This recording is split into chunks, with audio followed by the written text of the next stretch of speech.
guys, welcome back to my channel. If you're new, hello and welcome. My name is Katie and this is my monthly reading wrap-up video.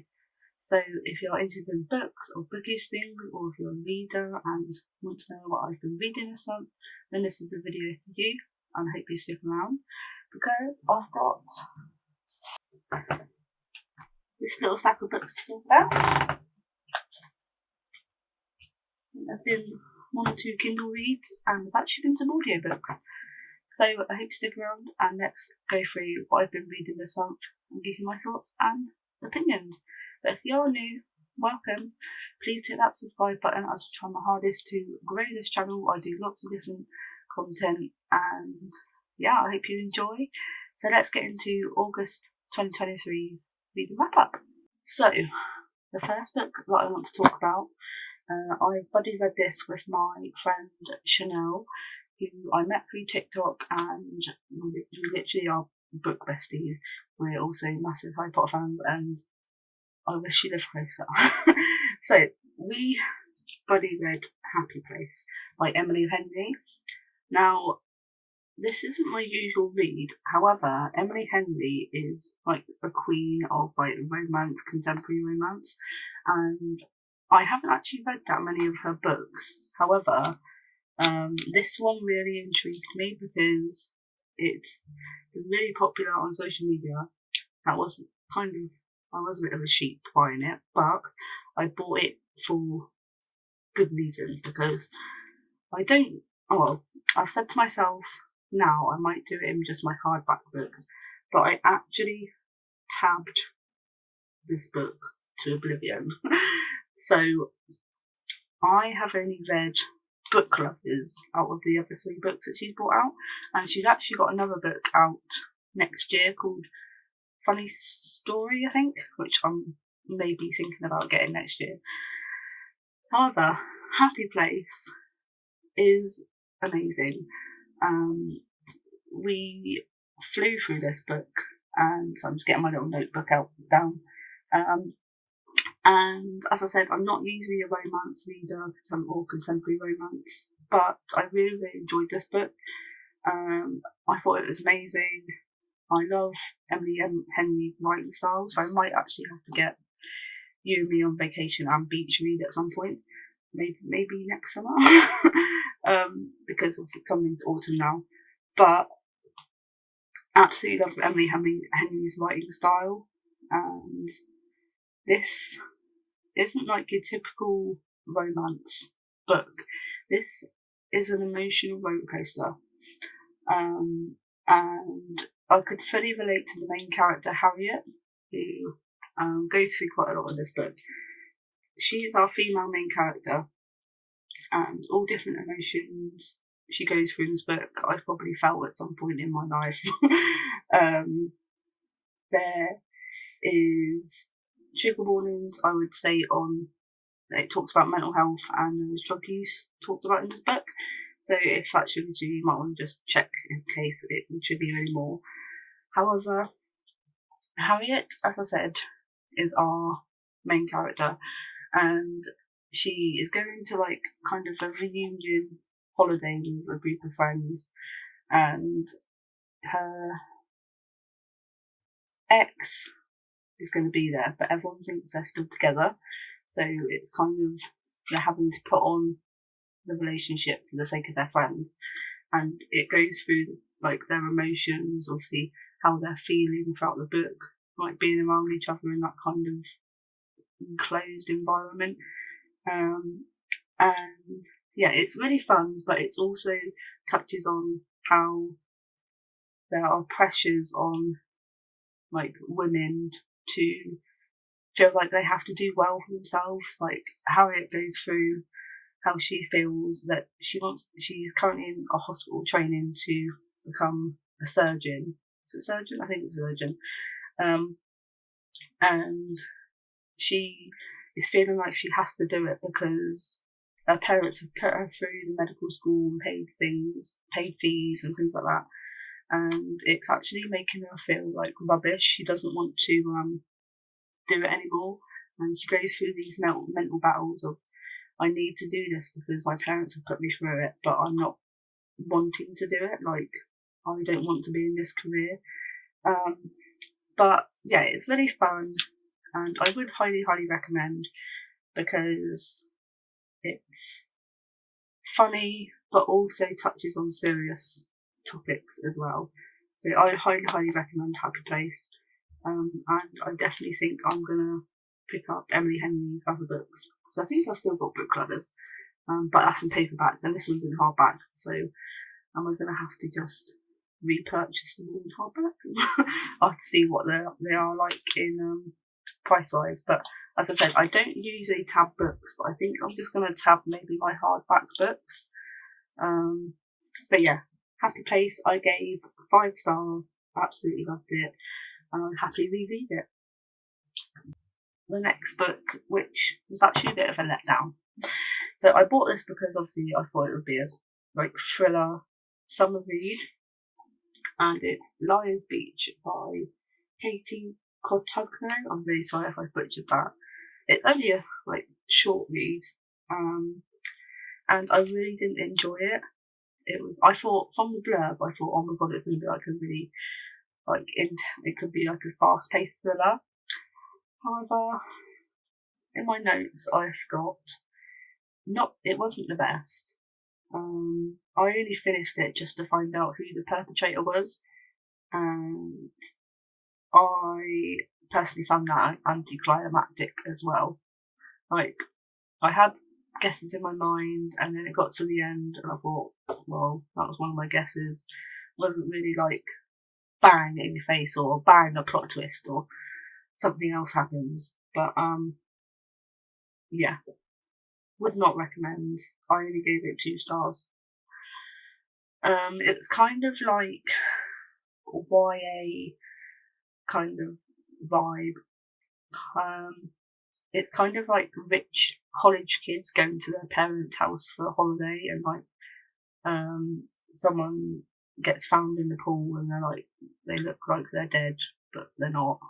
And it's the kids that are involved, who see this person led in the water of the pool. Some of them aren't even that bothered that someone is potentially gonna be dead in their pool. And the parents of the child, the parents who own this house, are not that bothered by the fact that this has happened in their own home. So I didn't really enjoy it, and it probably will go in a charity shop pile or something like that, because I won't be reading it again, which is disappointing really, because I thought it had the makings to be a fast-paced thriller, but unfortunately not. So personally for me, I wouldn't recommend Liar's Beach, but everyone has their own opinion. Next is actually audiobooks. I want to talk about these two in one because I put them on the same page. And I think I've talked about it before, I'm still getting used to audiobooks, and I just randomly went on there because I wanted to listen to something whilst putting my son to bed in the evenings. And I found this series of audiobooks free on Audible, so I thought, I'd give it a go. And it is kind of a cosy murder mystery involving ghosts. So, in my notes, I've got it's a cosy mystery following a woman who has a daughter, and she is following her dreams to open up a guest house by the sea. And when all doesn't go to plan, because she can see ghosts in her house, and in the first book they want her help to find out who murdered them, because they can't leave this property as a ghost. They can't come and go as they please and that kind of thing. So they're kind of bound to the house until they can find out what happened to them. And yeah, it was strange getting used to an American narrator, but going off of that, The narrator actually really went well with the story because she had a Jersey accent, and the book is based on being in Jersey, like by the sea. So yeah, I really enjoyed her narrating the story, and like I could see this narrator as the character Alison, and yeah, I really enjoyed it, and I enjoyed the like murder mystery-esque kind of vibe of it all, and that was book one. Book which is called A Night of the Living Deed. I'll put images up here of what they look like on Audible. And the second one is called An Uninvited Guest, which is book two, which follows on from book one. Yeah, it just kind of follows on from obviously the book one and Alison and her daughter, and she investigates another mystery. Yeah, so basically she is investigating another mystery, but with the help of the ghosts. So one of the ghosts was a PI, so he wants to keep his brain, if you can say that, ticking over, even though he's a ghost, and wants to keep himself busy by still trying to investigate mysteries. But obviously Alison's having to do the physical legwork. And then we have Maxie, which is the other ghost which lived in the house, who did own the house before she was murdered. So she kind of wants to stick around just to be a part of the house, and she helps Alison with like choosing how to decorate the house and how to what her vision was, because she was going to design school before she passed and things like that. So it's really funny that she's talking to the ghosts about like normal things. But they both help her with investigating this mystery in book two. So yeah, I really enjoyed it. And I have actually read book three, which is in this month's wrap up as well. So I'll talk about that in a little bit. I gave the first two books 4 stars. Really enjoyed it. I loved the fact that it was like a murder mystery, but involving the paranormal. So yeah, I really liked it, and it had a cozy feel as well. Like when she was setting the scenes and things like that. So that is 2 of the audiobooks that I listened to this month. And the next book I want to talk about is a book I read on my Kindle, which is called The Maid by Rita Prose. And yeah, this was another one that's kind of like murder mystery-esque. And it's all about a maid called Molly, who is working in a very upmarket hotel, and she kind of essentially feels like invisible because nobody wants to talk to her, because all she does is work, and wants to have things in a set way. She's kind of a bit eccentric and a bit of an old soul, so she kind of just fixated on her job and how she should be at work. But something happens in the hotel, and now everyone wants to speak to her because she basically she goes to clean in a rich person's room and finds them dead. So everyone thinks now that she may be involved in this. And so it kind of goes off from there. It's kind of investigating what's happening in the hotel, and Molly gets investigated as well, and she's kind of trying to work out what's happening as well as being investigated herself. So yeah, like I said, I found Molly a great character. She, as I said, was a bit of an old soul, and a bit old school, in like the ways that she did things, but it's part of who she is. Like, you can't change that. That's just how she works. I found the stories have a great plot. Enjoyed how it was written. I felt once the pace of the story had picked up a bit, it made my rating go up because I did find it a little bit slow. But overall, once it got to the crescendo, I suppose, it was a really good ending, and I did enjoy it. So I gave The Maid 4 stars. We have this one, How to Kill Men and Get Away with It by Katie Brown. Now, this is fiction, it's not real. However, it is quite graphic, I will say that. I actually took this on holiday when we went to Blackpool, and Adam kept looking at me like, why are you reading a book with that title? But I said it's fiction, don't worry. But I would check trigger warnings. I would say it's very graphic in the sense of the violence that is used.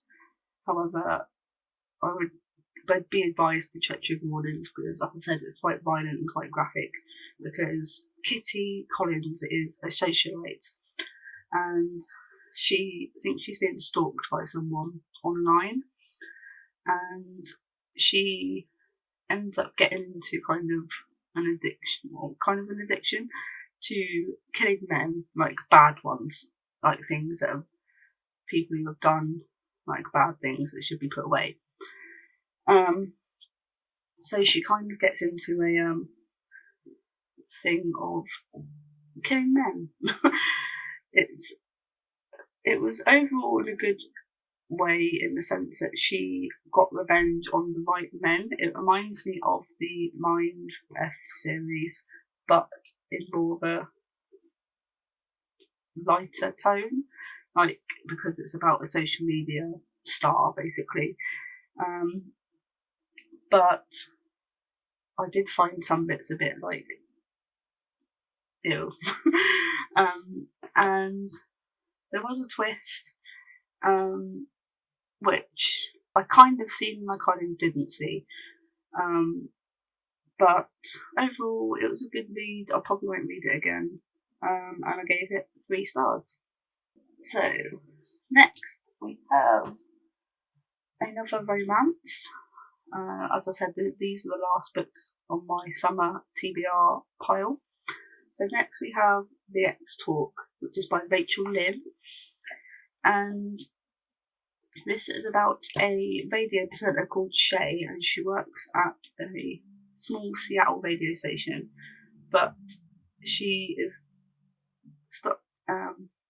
a new guy's come in basically, and she's constantly like clashing with him, and they get given a new concept for a radio show called The X Talk, where they evidently are lying to people who are listening to the radio, because they've got to kind of put across that they were in a relationship but they've broken up, and now they've got to do a kind of talk show around that. And yeah, get my notes. I personally thought it started quite slow. I was a bit like, oh my god, is this going to pick up soon? Because I was thinking, should I DNF it? Because I can't deal with slow pace. But when it picked up, it was actually really brilliant. So I was rooting for Shay and what's his name? Dominic. Like, rooting hard for them. I didn't want them to be like a fake relationship. I just wanted them to like get together just already. And I feel like the book did have an emotional journey as well, because it talks about Shay losing her father when she was young, and her father was the reason why she went into radio. And then there's another part of the plot where her mother comes in and talks about grief and loss, and her mother is now getting married to somebody else, and they kind of talk about grief and loss as well, so maybe trigger warnings there if you want to check that out. But I did enjoy it nonetheless. It's not my usual genre. As I said, romance is not my usual genre, but I did really enjoy it, and I'm glad to have read it, and I'd highly recommend. So I gave it 4.5 stars, so I must have really enjoyed it.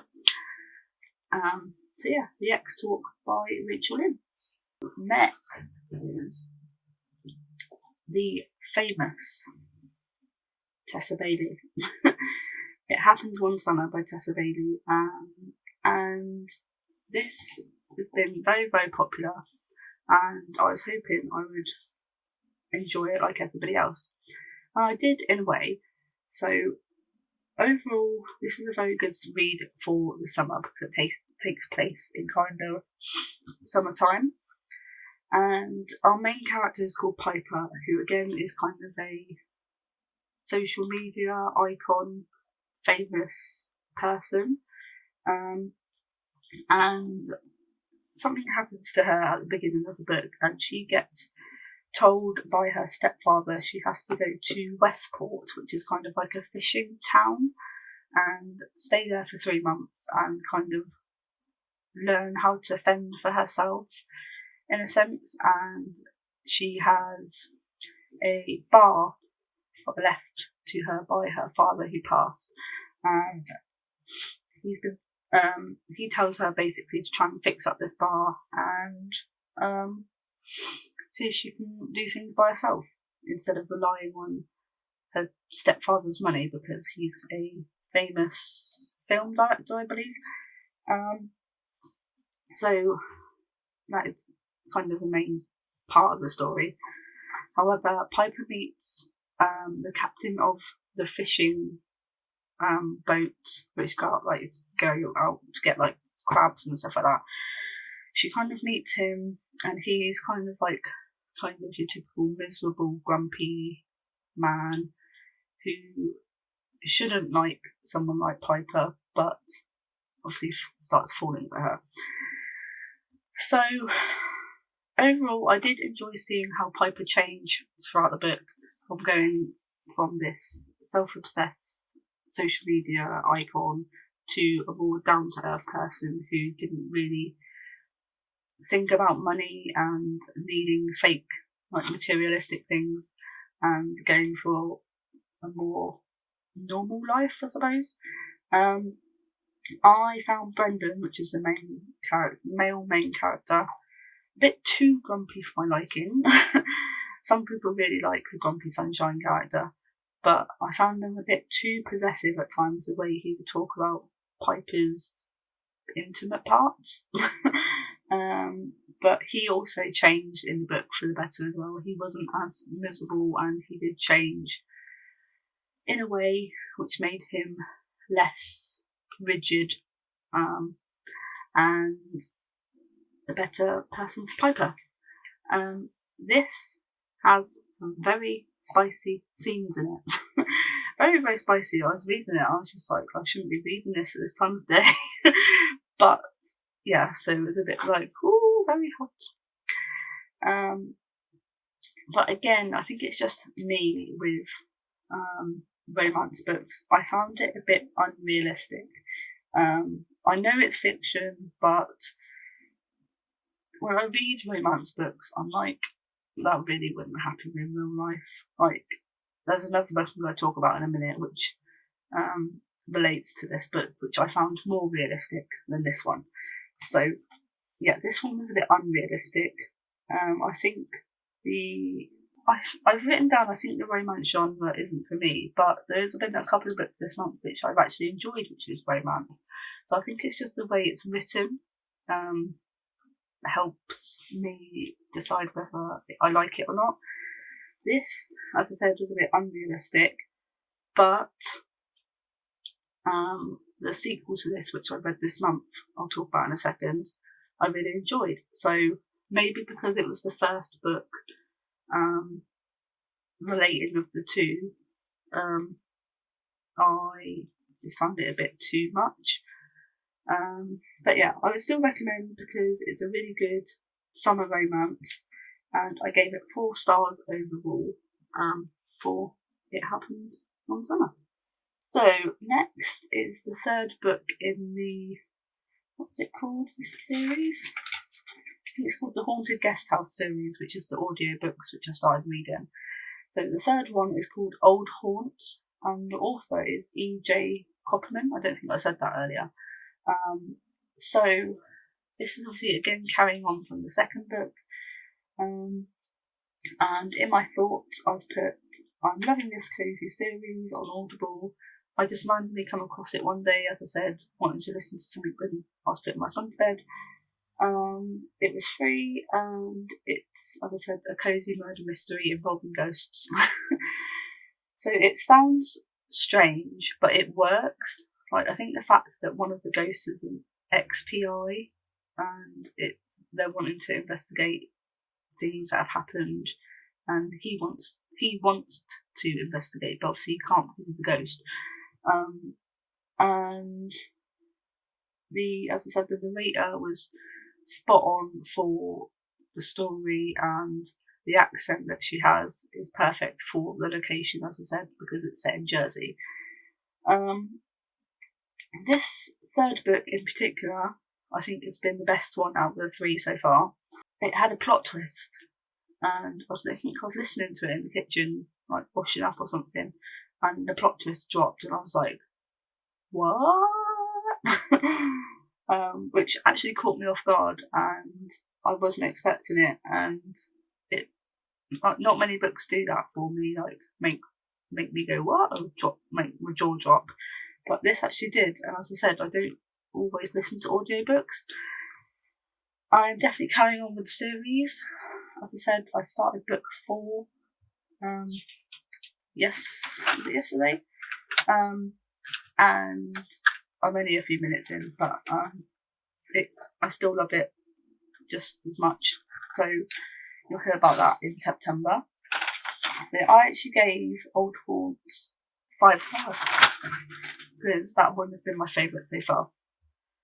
So next physical book is Only Love Can Hurt Like This by Page Toon, and I actually got the Tesco sprayed edge edition because again I thought when I saw it, it'll be a good one for the summer.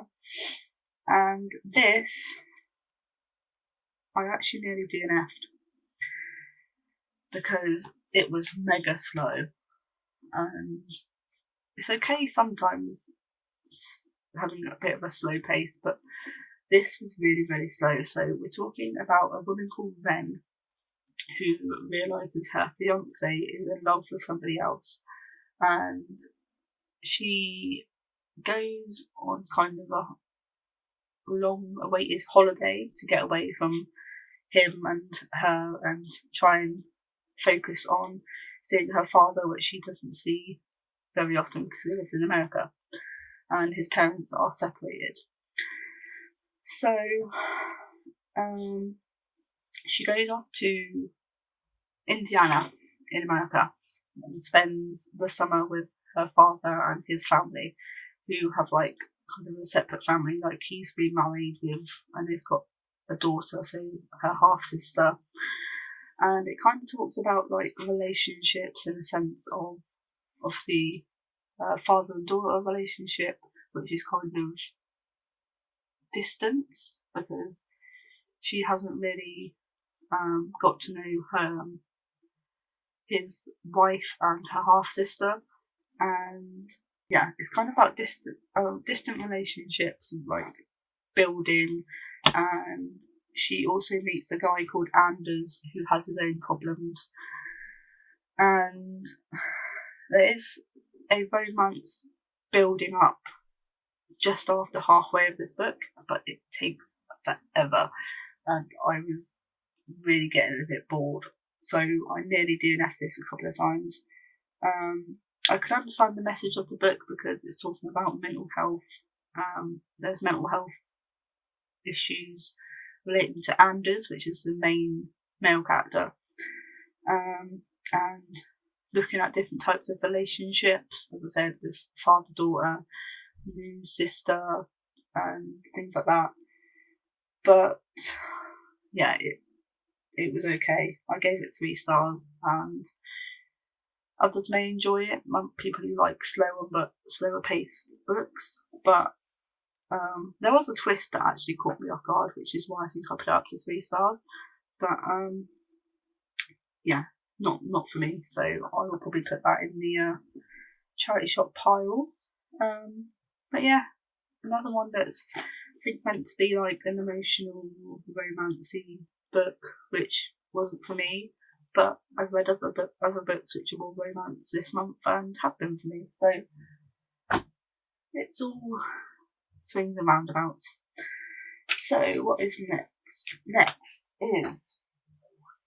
The next book to It Happened One Summer. So this is the sequel to It Happened One Summer, and it's called Hook, Line and Zinka by Tessa Bailey. This one I really enjoyed because it felt a bit calmer on the spice sense. The two main characters are like the side characters from the first book, so you have more of a focus on them rather than the other two characters. So we're following Hannah, which is Piper's younger sister, and Fox, which is Brendan's like kind of assistant captain on the boat. And they've been texting on and off for like 6 months, and then Hannah gets her film that she's working on to come over to Westport to be filmed. So she essentially has to, is spending the summer where Fox lives, and she kind of needs somewhere to stay, so she stays with Fox in his apartment as well, so you can see where this is going. So I loved the chemistry between Hannah and Fox from the off, because you can see it in the texting that's at the beginning of the book, and then you can see it progress and grow, not just obviously romantically, but through how they speak to each other, and they kind of help each other as well in senses in the book as well, not just romantically, but they help each other with other problems in their life. For example, Hannah really wants to get into sound, like the sound music on films, and she's kind of a bit of a shy, not confident to put her voice out there to get her opinion heard and things like that, and Fox helped her bring that side out of her to turn it into a leading lady. And Hannah also helps Fox in a sense of Brendan wants him to become the captain of his ship, but he doesn't feel like he is captain material. He also feels like he can't be a relationship man because everyone sees him as this like heartbreaker and a ladies' man and things like that. So when he starts to feel things for Hannah, he feels like he can't give her what she wants, because he feels like he's been this way for so long, he can't change. So you get their journey of their relationship, their kind of things about their jobs as well, and as I said, they both help each other in their own separate problems, and they help each other to become better people in a relationship as well. It still has some spicy scenes, but not as many, but it was more realistic spicy scenes. So this is why I love this one more than the first one, and I'd say this is my favourite Tessa Bailey book so far. I've only read 3, but this is definitely my favourite, hands down, and I'd highly recommend. But I would say you'd have to read this one first to get an idea of all the characters before you can move on to this one, because as I said, of the introduction to the characters and things like that. But I think it's worth it because I really enjoyed that one. So I actually gave that one 5 out of 5 stars because I really enjoyed it, and I felt like I could relate to Hannah and Fox's relationship as well. So the last book for August is this one, Death Comes to Marlow.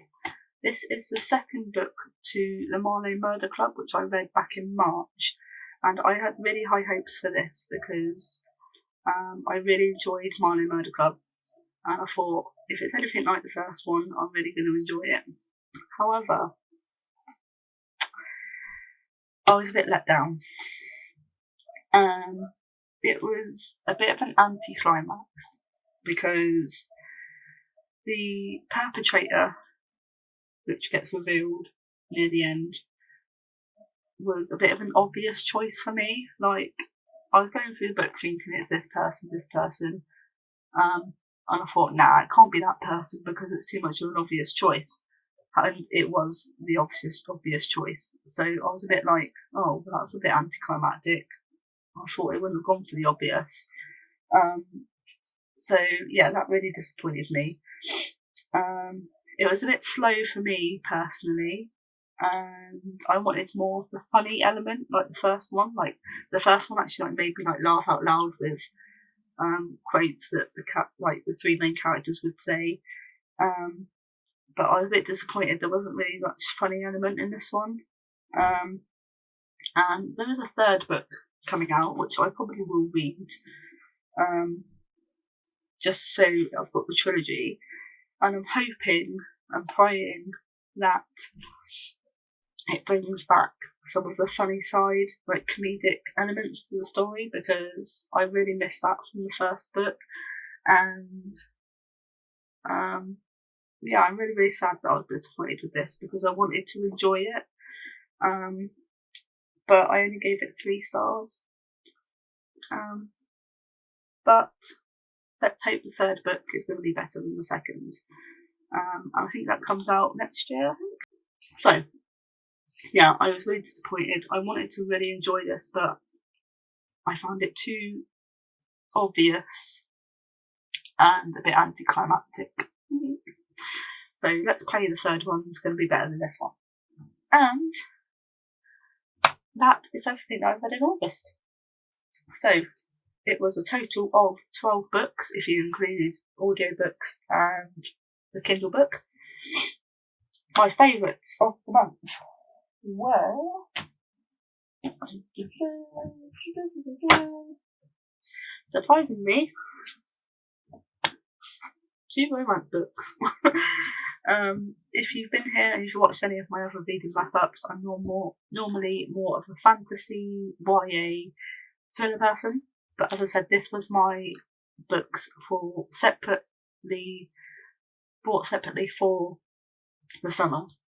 So these are my 2 favourites for August. Both amazing in their own ways, and I think they're both 5 stars. So obviously great choices, and I'd highly, highly recommend. Obviously least favourites, I think you can guess. My least favourite was Liar's Beach. Really didn't enjoy it at all. And as I said, this wasn't for me.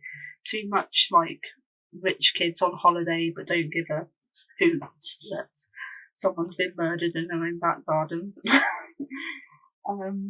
So yeah, that is that. I would not recommend. So, autumn reading is coming. I'm just going to quickly talk about what I'm going to do for autumn because it's similar to what I've done for the summer actually. I have, it's just over by my shelves, a TBR mug for autumn, which is for September and October. And I have a stack of books which I've purposely set aside again for September and October. And they're all kind of some thrillers, spooky, witchy, maybe like YA kind of books, which I've kept aside. And I'll be doing the same as this month, picking out ones out of the jar, reading it, hopefully posting reviews on TikTok and doing it that way. I have 3 buddy reads planned for September and October. 2 are for September and 1 is for October. And yeah, so I will let you know how they get on. And I think I've rambled on quite a bit in this video, but I hope you enjoyed it. If you did, please don't forget to leave a big thumbs up. If you're brand new, hello and welcome. Please hit that subscribe button as I'm trying my hardest to grow my channel. And there is a playlist for past monthly reading wrap-ups if you are a bookish person and want to see what I've read in the past. But yeah, so autumn is coming. Lots of cosy reads, probably some spooky reads, and yeah, I'm looking forward to it. It's also my birthday in September, so am I going to buy any more books in September?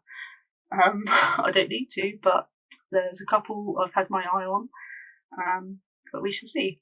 I also want to give a huge shout out to Sue Ward, who kindly sent me some books recently, which I need to find a place for, because she sent me a humongous box and I thought I didn't know how many I'd keep, but I've actually kept a huge stack of them. So thank you so much, Sue, if you're watching. I really, really appreciated the gesture, and I can't wait to read them books as well. So lots of reading to get done, and I'll speak to you very soon. Take care. Bye.